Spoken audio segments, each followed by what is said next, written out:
tayo sa proa. Nangangawal yung mga bago sa bibuho ko. May kami daw nahuling isda. So tingnan natin kung ano yung mga nahuli nila. Sakali. Yan. May ulan sa proa. Dito ngayon tayo sa Bin Qasim, Pakistan! Ating kami ng 11, July 11. Pasok kami ng August 1. Ngayon is July 21, so 11 days.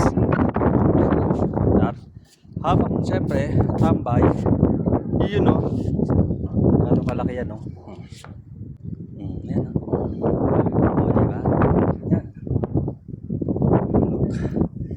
Yan yan o. Oh. Wow. Diba?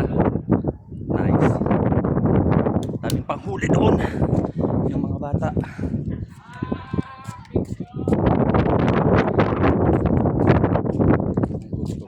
Ayan o. Look. Ayan. Oh. Ayan.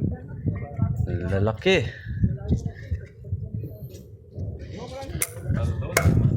Paldo. Paldo yung mga isda nyo. Ang lalaki din oh.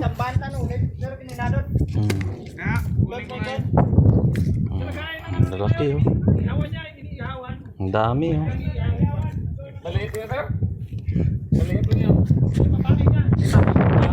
Yung mga fisherman, oh, labas pa tiyan. Yung isa, ano lang yan, nagda-drama lang yan. Ayan, kita mo yan, oh, yun nasa dulo. Kunyari, hawak-hawak lang. Eto lalo na itong isa nito, wala, hawak-hawak lang.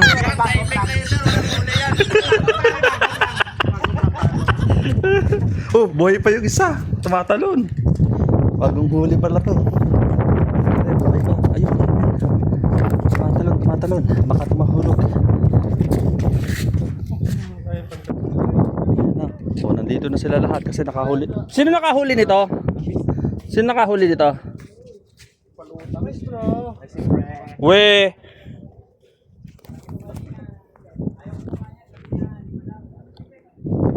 Ako nakahuli niyan. Laki. Nasa ilalim na, maliit eh. Oh, may uli na ako sir oh. Oh yes. Anli. Ayun. Anli. Anliin. Sir, anli.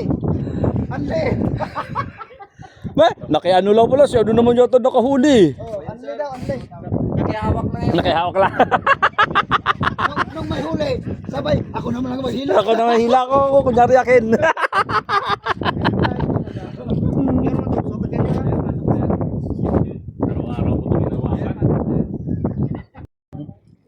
Yan no. Wala na raw kasi kaming provision kaya ito na lang. Diba? Ano to? Sabaw na to bukas? Anong luto yan? Gagawin dyan? Ganyan buo? Yung iihawin tapos merong mga mayonnaise, may ano. Anong isda yan? Batang baka? Ano yan? Sabi sa lumalangoy sir. Sabi kasi kubal-kubal ang tawag dito sir eh. Kubal. Ayaw yata matanggal ah. Iya sir. Hindi, patayo. Yan.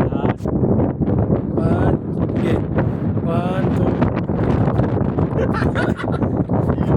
2. Yan, ganyan sir. Yan, ganyan. Para walang ano. 1, 2. Okay sir. Eto na. Niluluto na ngayon ang isda. Oh. Naulam na.